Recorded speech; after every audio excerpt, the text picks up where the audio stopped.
الحمد لله نحمده ونستعينه ونستغفره ونؤمن به ونتوكل عليه ونعوذ بالله من شرور أنفسنا ومن سيئات أعمالنا من يهده الله فلا مضل له ومن يضلله فلا هادي له ونشهد أن لا إله إلا الله وحده لا شريك له وأشهد أن محمدًا عبده ورسوله أما بعد فأعوذ بالله من الشيطان الرجيم بسم الله الرحمن الرحيم فليضحكوا قليلا وليبكوا كثيرا عن سعد بن أبي وقاص قال قال رسول الله صلى الله عليه وسلم ابكوا فإن لم تبكوا تباقوا أو كما قال عليه السلام صدق الله العلي العظيم وصدق رسوله النبي الكريم الأمين قال الله تبارك وتعالى في شأن حبيبه مخبرا وآمرا إن الله وملائكته يصلون على النبي يا أيها الذين آمنوا صلوا عليه وسلموا تسليما الصلاة والسلام عليك يا رسول الله وعلى آلك وأصحابك يا حبيب الله الصلاة والسلام عليك يا رسول الله وعلى آلك وأصحابك يا رحمة للعالمين مولاي صل وسلم دائما أبدا على حبيبك خير الخلق كلهم هو الحبيب الذي ترجى شفاعته لكل هول من الأهوال المقتحم صلى الله تعالى على خير خلق نور عرشه محمد وآله وأصحابه أجمعين واجب الاحترام حاضر و ناظرین السلام علیکم ورحمۃ اللہ وبرکاتہ۔ آج کی میری گفتگو کا موضوع ہے زیادہ رونے اور کم ہنسنے کی تلقین قرآن و حدیث کی روشنی میں۔ دعا فرمائیں اللہ تعالیٰ مجھے حق کہنے کی توفیق عطا فرمائے اور اس پر عمل کرنے کی بھی توفیق عطا فرمائے۔ 10ویں پارے کی سورۃ توبہ کی 82ویں آیت کے اندر اللہ تبارک و تعالی نے ارشاد فرمایا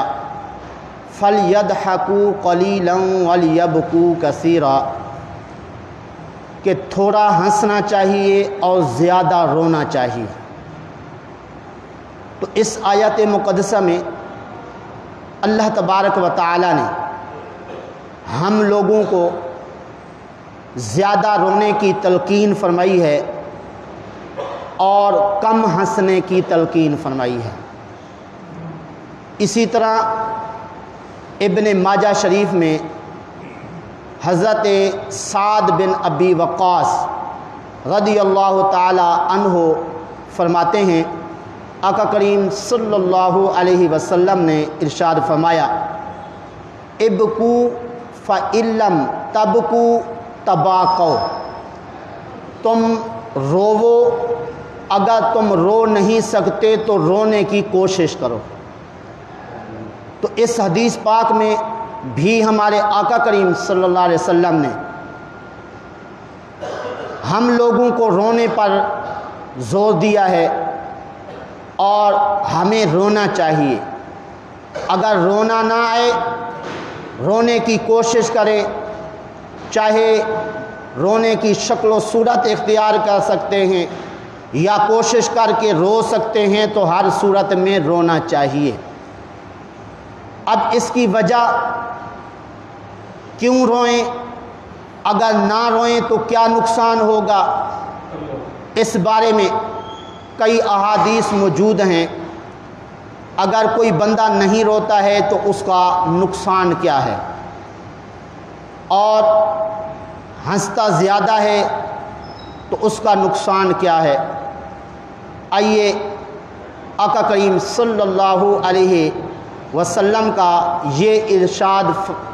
سن لیجئے۔ حضرت عبداللہ بن مسعود رضی اللہ تعالی عنہ فرماتے ہیں، یہ بھی حدیث ابن ماجہ شریف میں ہے، آقا کریم صلی اللہ علیہ وسلم نے ارشاد فرمایا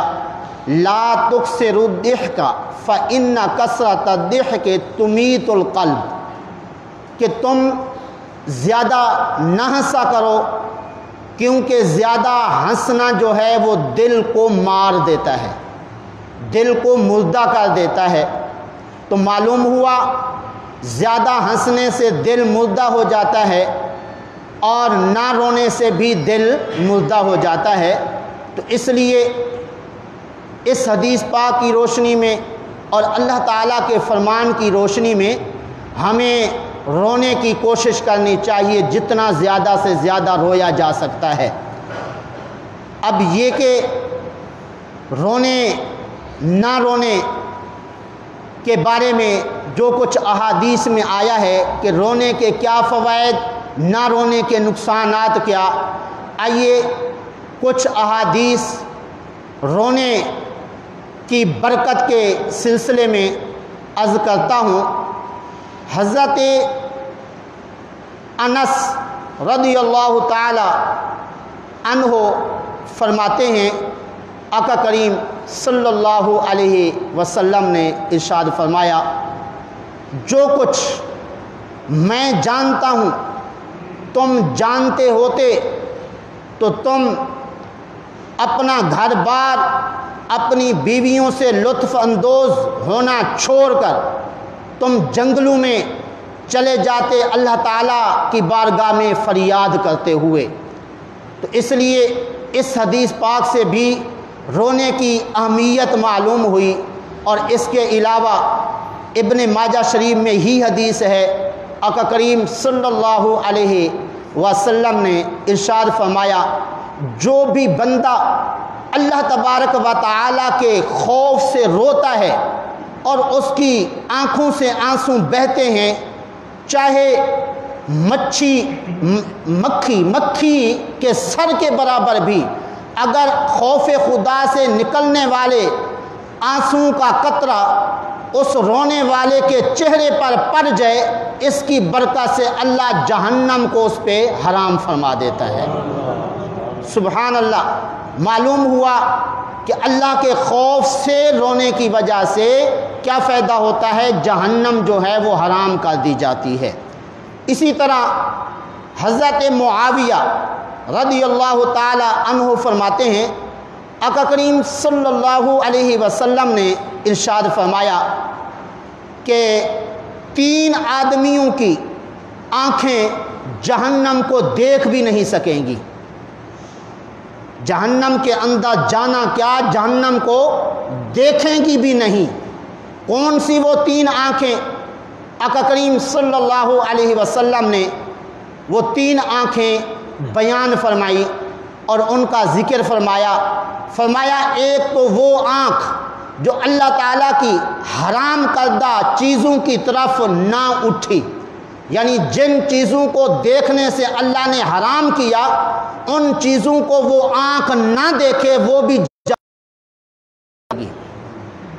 اور دوسری وہ آنکھ جو اللہ تعالیٰ کی راہ کے اندر میدان جہاد کے اندر جاگتی رہی اور پہرا دیتی رہی، اور تیسری وہ آنکھ جو اللہ تعالیٰ کے خوف سے رو پڑی۔ تو معلوم ہوا اللہ تعالیٰ کے خوف سے رونے کی وجہ سے اللہ تعالیٰ یہ سعادت نصیب فرمائے گا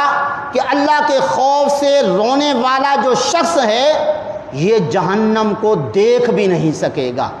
کیونکہ اس کا داخلہ جنت میں ہو جائے گا۔ اسی طرح حضرت ابو ہریرہ رضی اللہ تعالی عنہ فرماتے ہیں آقا کریم صلی اللہ علیہ وسلم نے ارشاد فرمایا قیامت کے دن ہر آنکھ روئے گی سوائے 3 آنکھوں کے، وہ 3 آنکھیں نہیں روئیں گی۔ وہ کون سی خوش نصیب آنکھیں ہیں؟ آقا کریم صلی اللہ علیہ وسلم نے بیان فرمائی وہ آنکھ جو اللہ تعالیٰ کی راہ میں پہرا دیتی رہی، اور دوسری وہ آنکھ جو اللہ تعالیٰ کے خوف سے روئی، چاہے مکھی کے سر کے برابر بھی اس کا قطرہ کیوں نہ نکلا ہو۔ سبحان اللہ۔ تو اس طرح اللہ تعالیٰ کے خوف سے رونے والی آنکھ نہ تو قیامت کے دن روئے گی نہ وہ جہنم کو دیکھے گی۔ اگر ہم بھی چاہتے ہیں ہم بھی جہنم سے محفوظ رہیں، ہماری آنکھیں جہنم کو دیکھیں بھی نہیں، اور ہم چاہتے ہیں قیامت کے دن ہماری آنکھیں نہ روئیں، تو اس صورت میں دنیا کے اندر ضرور اپنی آنکھوں سے اللہ کے خوف سے آنسو نکالنے چاہیے۔ اگر نہیں نکالیں گے تو اس کی وعید بھی اور اس کا نقصان بھی ذرا توجہ سے سماعت فرما لیجئے۔ حضرت انس رضی اللہ تعالی عنہ فرماتے ہیں، آقا کریم صلی اللہ علیہ وسلم نے فرمایا، لوگو تم رویا کرو، اگر رو نہ سکو تو تم رونے کی کوشش کرو، کیونکہ جہنم کے اندر جہنمی روئیں گے اور ان کی آنکھوں سے اتنے آنسو بہیں گے ایسے لگے گا کہ ان کے چہروں کے اوپر نہریں بہہ رہی ہیں۔ اور فرمایا کہ جب ان کے آنسو ختم ہو جائیں گے، آنسو کے ختم ہونے کے بعد پھر خون جو ہے ان کے آنکھوں سے جاری ہو جائے گا، اور اتنا خون بہے گا کہ وہ خون اتنا ان کی آنکھوں سے بہہ جائے گا کہ اگر بالفرض اس کے اندر کشتی چلا دی جائے تو کشتی بھی اس کے اندر چل پڑے گی۔ تو ذرا غور فرمائیے کتنا بڑا نقصان ہے اللہ تعالیٰ کے خوف سے نہ رونے کا اور دنیا کے اندر ہنستے رہنے کا، کہ اس طرح جہنم کے اندر نہ رونے والی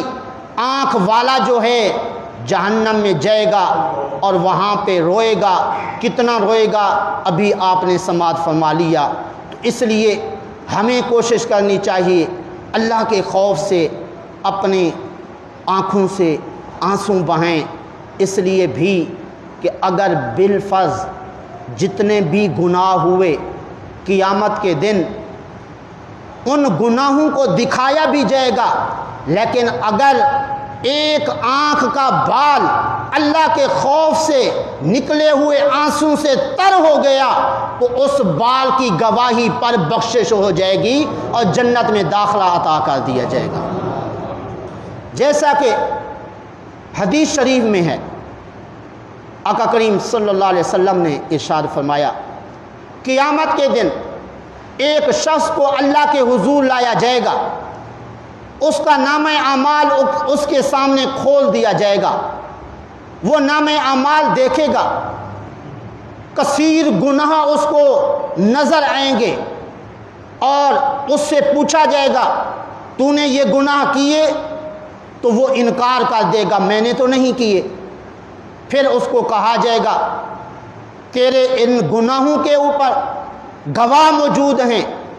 وہ دائیں بائیں آگے پیچھے دیکھے گا، یہی سمجھے گا کہ کوئی بھی نہیں ہے میرے خلاف گواہی دینے والا، یہاں تک کہ اللہ کا حکم ہوگا اس کے اعضاء کو کہ تم بولو جو کچھ یہ دنیا میں کیا کرتا تھا۔ کان بول پڑیں گے اس نے ہم سے فلاں فلاں غلط بات سنی، زبان بولے گی میرے سے اس نے جھوٹ بولا، غیبت کی، چغل خوریاں کی، لوگوں کو طرح طرح کی باتیں کر کے دکھ پہنچائے۔ اسی طرح پاؤں گواہی دیں گے ہمارے ساتھ چل کے فلاں فلاں غلط کام کیے، ہاتھ گواہی دیں گے ہم سے فلاں فلاں غلط کام کیے، آنکھیں بتائیں گی ہم سے فلاں فلاں غلط چیزیں دیکھیں، حتیٰ کہ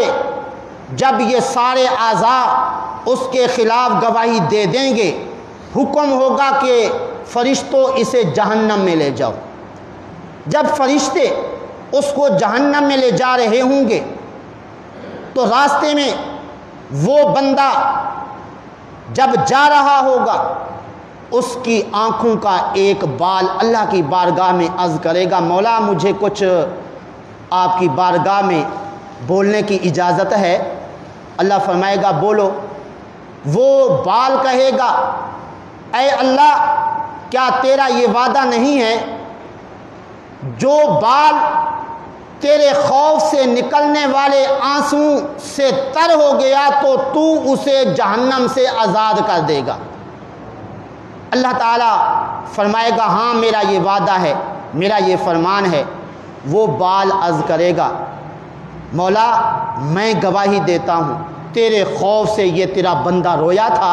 اور میں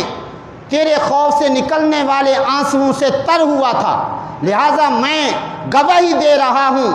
تو اسے جہنم سے آزادی فرما دے، جنت میں داخلہ عطا فرما دے۔ چنانچہ اللہ تعالیٰ کا حکم ہوگا فرشتوں اسے جہنم کی بجائے اب جنت لے جاؤ۔ پھر وہاں میدان محشر کے اندر غیب سے اعلان کیا جائے گا یہ وہ شخص ہے جو تھا تو جہنمی، فرشتے اسے جہنم میں لے جا رہے تھے لیکن ایک بال کی گواہی پر اس کا جنت میں داخلہ ہو گیا، اب یہ جنت جا رہا ہے۔ سبحان اللہ۔ تو یہ اللہ تعالیٰ کے خوف سے نکلے ہوئے آنسو جو ہیں، جتنے بھی بے شمار گناہ ہوں گے ان گناہوں پر پردہ ڈال دیا جائے گا،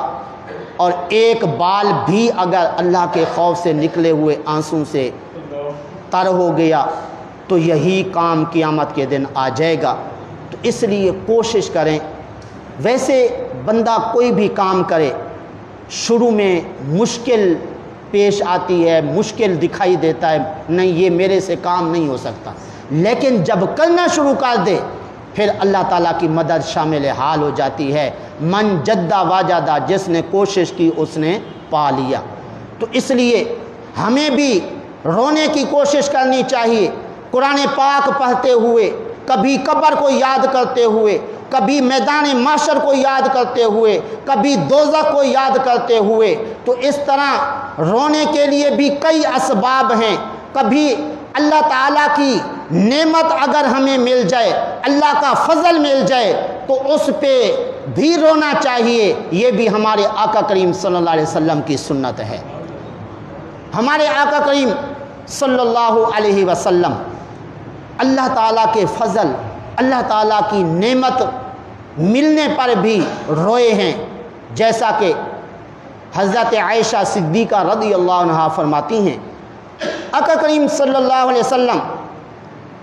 میری باری والے دن میرے گھر میں تشریف لائے، ابھی لیٹے ہی تھے، فرمایا اے عائشہ اگر تو اجازت دے تو میں اللہ تعالیٰ کی عبادت کر لوں، کیونکہ وہ حق تھا حضرت عائشہ رضی اللہ عنہا کا، کیونکہ رات گزارنا باری سے بیوی کے پاس یہ ضروری ہے۔ اگر کسی کی دو بیویاں ہیں، ایک بیوی کا حق مارے گا، قیامت کے دن اس کا آدھا دھر جسم کا مفلوج ہوگا، کام نہیں کرے گا، جس سے لوگ سمجھ لیں گے یہ اپنی بیوی کا حق مارا ہوا ہے۔ آقا کریم صلی اللہ علیہ وسلم نے بھی 24 گھنٹوں کے 3 حصے کیے ہوئے تھے، ایک حصہ عبادت الہی میں، ایک حصہ اپنے صحابہ کرام کو دیتے تھے، ایک حصہ اپنے گھر والوں کے ہاں گزارتے تھے۔ اب وہ حصہ جو حضرت عائشہ رضی اللہ عنہا کے ہاں گزارنا تھا اور ان کا حق تھا، تو اس لیے آقا کریم صلی اللہ علیہ وسلم نے اجازت مانگی، عائشہ اگر تو اجازت دے دے تو میں اللہ کی عبادت کر لوں۔ حضرت عائشہ عرض کرتی ہیں میں نے عرض کیا آقا میں اپنی خواہش کو آپ کی خواہش پہ ترجیح نہیں دیتی، میں آپ کی خواہش کو ہی اپنی خواہش پر ترجیح دیتی ہوں، آپ اللہ تعالیٰ کی عبادت دل کھول کے کر لیں۔ فرماتی ہیں آقا کریم صلی اللہ علیہ وسلم گھر کے اندر پانی کا مشکیزہ موجود تھا، آپ حضور وضو کرنے کے لیے اس مشکیزے کے پاس تشریف لے گئے تو میں نے دیکھا حضور روئی جا رہے تھے۔ جب وضو فرما لیا، وضو فرمانے کے بعد قرآن پاک کی تلاوت کرنی شروع کی، آقا کریم صلی اللہ علیہ وسلم کو میں نے دیکھا آپ رو رہے تھے، تو ساری رات روتے رہے، حتیٰ کہ حضرت بلال رضی اللہ تعالی عنہ حاضر ہوئے اور نماز کے لیے عرض کی حضور نماز کا ٹائم ہو گیا ہے، اور ساتھ ہی آقا کریم صلی اللہ علیہ وسلم کے رونے کو دیکھ کر حضرت بلال رضی اللہ تعالی عنہ بھی رونا شروع ہو گئے۔ آخر کار عرض کی آقا آپ کے رونے کی کیا وجہ ہے؟ آپ تو گناہوں سے پاک صاف، آپ سے تو گناہ کا تصور بھی نہیں کیا جا سکتا، اتنا کیوں رو رہے ہیں؟ آقا کریم صلی اللہ علیہ وسلم نے فرمایا اے بلال کیا میں اللہ کا شکر گزار بندہ نہ بنوں؟ اللہ پاک نے مجھ پر دوسرے پارے کی یہ آیت نازل فرمائی ہے، ان فی خلق السماوات والارض واختلاف اللیل والنہار والفلک التی تجری فی البحر، آخر تک۔ تو یہ آیت مجھ پر اللہ نے اتاری ہے، میں اس نعمت اور اللہ کے اس فضل کا شکر ادا کرنے کے لیے رو رہا ہوں اور ساری رات میں روتا رہا ہوں۔ تو معلوم ہوا اللہ تعالیٰ کے فضل، اللہ تعالیٰ کی نعمت کے ملنے پر رونا جو ہے یہ بھی آقا کریم صلی اللہ علیہ وسلم کی سنت ہے۔ لہٰذا کوئی بھی نعمت ملے اس نعمت پر اللہ تعالیٰ کی اس نعمت کے ملنے کی وجہ سے اس کا شکریہ ادا کرنے کے لیے رونا چاہیے۔ مثال کے طور پہ بندہ دکان پہ گیا تو جس دن اس کو پہلے دنوں کی بنسبت زیادہ رزق ملا، اس کا مال جو ہے وہ زیادہ بکا، آمدنی زیادہ ہوئی، تو اس پر اللہ تعالیٰ کا شکریہ ادا کرنے کے لیے رونے کی کوشش کرے۔ رونا نہ آئے تو رونے کی شکل و صورت بنا لے کہ یہ اللہ تعالیٰ کا فضل ہوا، اللہ تعالیٰ نے یہ مال کی صورت میں انعام عطا فرمایا، میں اب اس کی راہ میں خرچ کروں گا، ثواب حاصل کروں گا۔ تو اس لیے اللہ تعالیٰ کے فضل اور اللہ تعالیٰ کی نعمت ملنے پر بھی رونا چاہیے۔ اسی طرح اللہ تبارک و تعالیٰ نے جو مقام اور مرتبہ عطا فرمایا ہے، اس ڈر کی وجہ سے کہ کہیں وہ مرتبہ مقام واپس نہ لے لے، اس پر بھی رونا ہمارے آقا کریم صلی اللہ علیہ وسلم کی سنت ہے۔ تفسیر صراط الجنان میں لکھتے ہیں حضرت جبریل علیہ السلام ایک دن رو رہے تھے۔ آقا کریم صلی اللہ علیہ وسلم نے پوچھا اے جبریل کیوں رو رہے ہو؟ تمہیں تو اللہ تعالیٰ نے بڑا مرتبہ اور مقام عطا فرمایا ہے، تمہیں تو نہیں رونا چاہیے۔ عرض کی آقا واقعی اللہ نے مجھے مقام عطا فرمایا ہے جس طرح آپ فرما رہے ہیں، لیکن مجھے ڈر لگ رہا ہے کہ کہیں شیطان جو فرشتوں میں رہتا تھا اللہ تعالیٰ نے اس کو اپنی رحمت سے دور کر دیا، اس کو لعنتی بنا دیا، کہیں ایسا نہ ہو کہ مجھے بھی شیطان کی طرح آزمائش میں ڈال دیا جائے اور جو مقام مرتبہ مجھے عطا فرمایا وہ واپس لے کر کہیں شیطان کی طرح مجھے آزمائش میں نہ ڈال دے، اور اسی طرح ہاروت ماروت کی طرح مجھے آزمائش میں نہ ڈالے۔ حضور میں اس لیے رو رہا ہوں۔ آقا کریم صلی اللہ علیہ وسلم جبریل علیہ السلام کی یہ بات سن کر آپ بھی رونے لگے، اور دونوں یعنی آقا کریم صلی اللہ علیہ وسلم حضرت جبریل علیہ السلام اتنا روئے، اللہ تبارک و تعالی نے الہام فرمایا اے جبریل اے میرے محبوب تم نہ رو، ہم نے تمہیں دنیا میں نافرمانیوں سے محفوظ کر دیا ہے۔ سبحان اللہ۔ اب ذرا غور فرمائیے، جبریل علیہ السلام جو آقا کریم صلی اللہ علیہ وسلم کے پاس تقریباً 3000 مرتبہ تشریف لائے حضور کی بارگاہ میں حاضری دیتے رہے، اتنا بڑا مقام، 3000 مرتبہ حضور کی زیارت کی، ایک مرتبہ حضور کی زیارت کرنے والا اتنے بڑے مرتبے پر فیض ہو جاتا ہے۔ آقا کریم صلی اللہ علیہ وسلم فرماتے ہیں کہ میری زیارت کرنے والا میرا صحابی بن جاتا ہے، اور میرے صحابی کا یہ مقام ہے کہ اگر تم میں سے کوئی احد پہاڑ کے برابر بھی سونا خرچ کر ڈالے تو میرے صحابی کے مقام کو نہیں پہنچ سکتا۔ اس طرح آقا کریم صلی اللہ علیہ وسلم کی زیارت غار ثور میں حضرت ابو بکر رضی اللہ تعالی عنہ نے کی۔ حضرت عمر رضی اللہ تعالیٰ عنہ کہا کرتے تھے میری ساری عمر کی نیکیاں حضرت ابو بکر لے لیں، صرف وہ نیکی جو حضور کے دیدار والی تھی، الگ تھلگ حضور کی زیارت کرتے رہے، دیدار کرتے رہے، وہ نیکی مجھے دے دیں تو یہ میرے لیے سستا سودا۔ سبحان اللہ۔ آقا کریم صلی اللہ علیہ وسلم کی 3000 مرتبہ زیارت کرنے والا جبریل علیہ السلام ڈر کے رو رہا ہے کہ کہیں یہ مقام مرتبہ اللہ تعالیٰ مجھ سے واپس لے کر شیطان کی طرح مجھے آزمائش میں نہ ڈال لے۔ تو اس طرح ذرا غور فرمائیے ہمارے لیے کتنا زیادہ رونا بنتا ہے اور کتنی ہمیں فکر کرنی چاہیے۔ تو بہرحال ہمارے آقا کریم صلی اللہ علیہ وسلم مختلف وجوہات کی بنا پر روتے رہے ہیں۔ آقا کریم صلی اللہ علیہ وسلم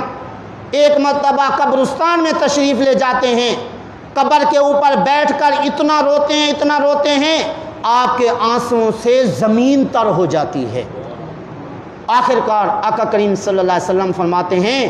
تم اس کی مثل کے لیے تیاری کرو، یعنی قبر کی تم تیاری کرو۔ تو اس طرح ہمارے آقا کریم صلی اللہ علیہ وسلم گھر میں بھی روتے اور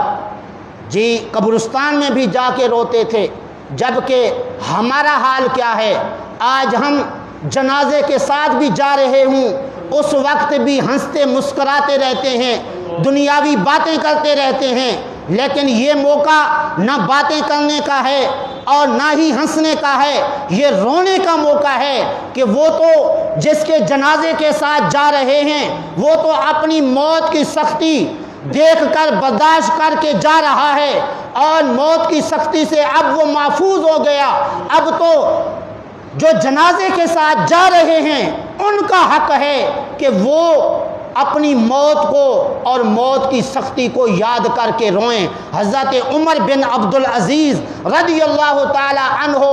سبحان اللہ، جو اللہ کے خوف سے اتنا روتے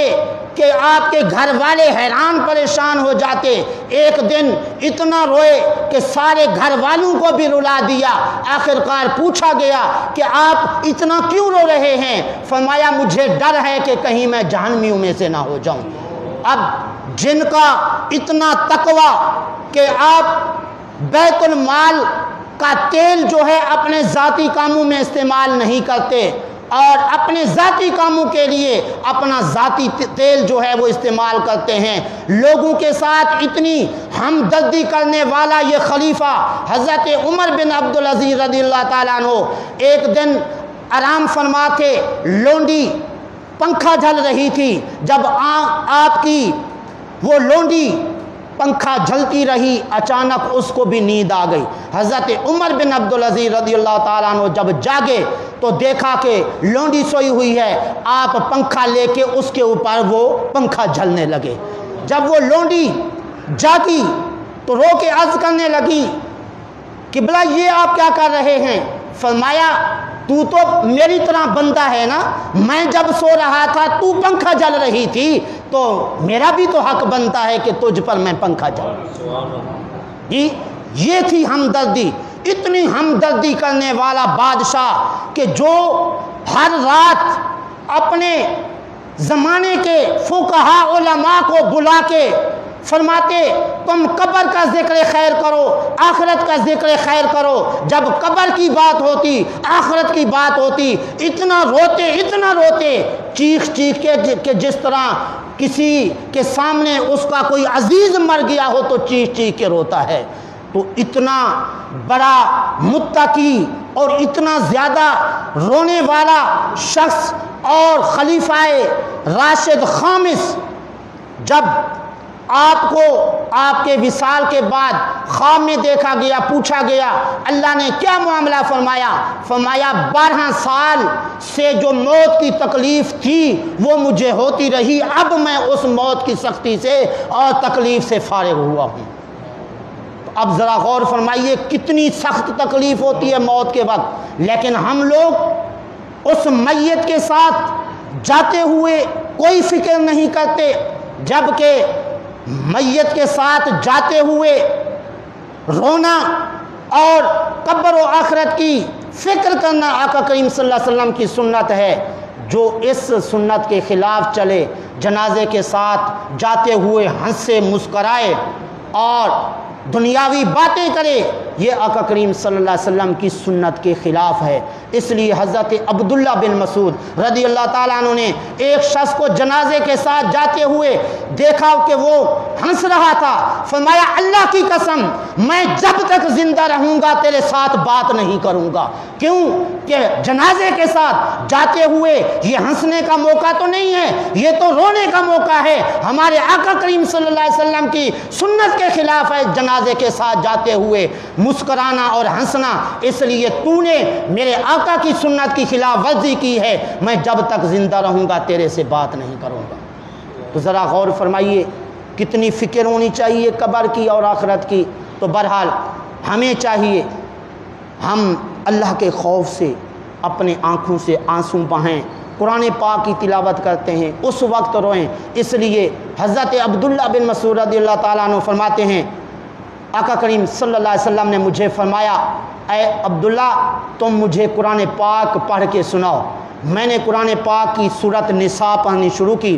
جب اس آیت پر پہنچا فَكَيْفَ إِذَا جِئْنَا مِن كُلِّ أُمَّةٍ بِشَهِيدٍ وَجِئْنَا بِكَ عَلَىٰ هَٰؤُلَاءِ شَهِيدًا، میں نے دیکھا حضور رو رہے تھے۔ تو معلوم ہوا کہ قرآن پاک پڑھتے وقت بھی رونا چاہیے، سنتے وقت بھی رونا چاہیے۔ اس لیے ایک بزرگ ہیں حضرت یزید رقاشی رضی اللہ تعالیٰ عنہ، وہ فرماتے ہیں میں نے آقا کریم صلی اللہ علیہ وسلم کی خواب کے اندر زیارت کی، میں نے آقا کریم صلی اللہ علیہ وسلم کے سامنے قرآن پاک کی تلاوت کی۔ آقا کریم صلی اللہ علیہ وسلم نے فرمایا اے یزید رقاشی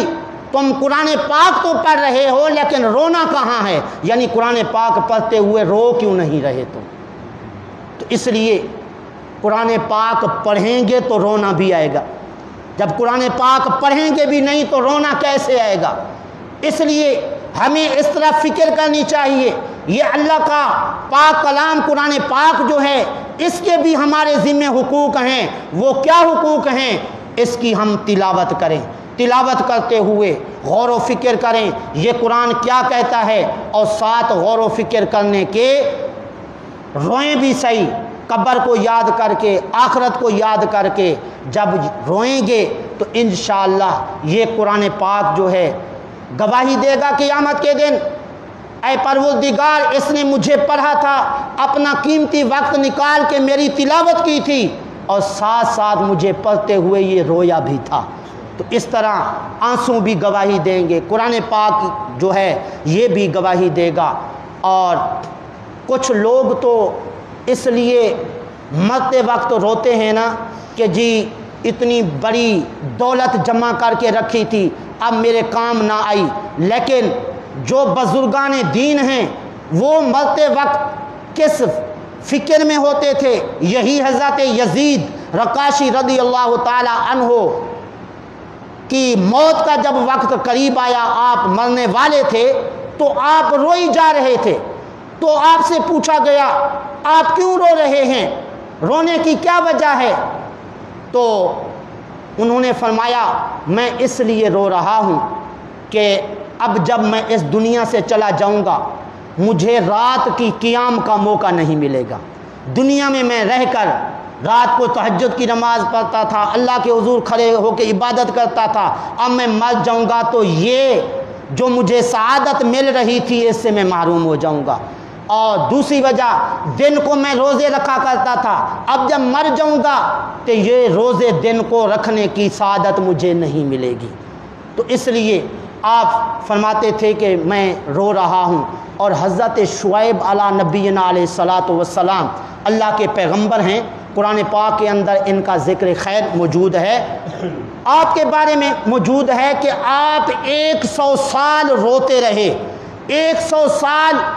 رونے کی وجہ سے آپ کی بینائی چلی گئی، اللہ تعالیٰ نے بینائی دوبارہ واپس دے دی، پھر آپ بینائی ملنے پر 100 سال پھر روتے رہے، 100 سال رونے کی وجہ سے پھر آپ کی نظر ختم ہو گئی، بینائی چلی گئی۔ اللہ تبارک و تعالیٰ نے فرمایا اے شعیب تم کیوں روتے ہو؟ اگر تمہیں جہنم کا ڈر ہے اس وجہ سے رو رہے ہو تو میں تمہیں جہنم سے آزادی دیتا ہوں۔ اگر تم جنت کے شوق میں روتے ہو تو میں رب تم سے وعدہ کرتا ہوں میں تمہیں جنت عطا کر دوں گا۔ تو حضرت شعیب علیہ السلام نے عرض کی مولا نہ تو میں جہنم کے ڈر سے رو رہا ہوں نہ میں جنت کے شوق میں رو رہا ہوں، مجھے صرف رونا آتا ہے صرف اس وجہ سے کہ تیری محبت میرے دل کے اندر پائی جاتی ہے اور مجھے تیرے دیدار کا اشتیاق ہے، میں تیرے دیدار تیری زیارت کے شوق میں مولا کریم 200 سال سے رو رہا ہوں۔ تو غور فرمائیے حضرت شعیب علیہ نبینا علیہ الصلوۃ والسلام 200 سال اس لیے روتے رہے رب تعالیٰ کا دیدار نصیب ہو جائے، اللہ کی زیارت نصیب ہو جائے۔ تو اس لیے ہمیں بھی یہ فکر رکھ کے کہ ہمیں بھی اللہ کا دیدار ہو جائے، اللہ کی زیارت ہو جائے، تو اگر ایسا کریں گے روئیں گے تو انشاءاللہ اللہ کی زیارت بھی ہوگی، اللہ کا دیدار بھی ہوگا، گناہوں کی بخشش بھی ہو جائے گی، جہنم سے بھی آزادی مل جائے گی۔ وآخر دعوایا ان الحمدللہ رب العالمین۔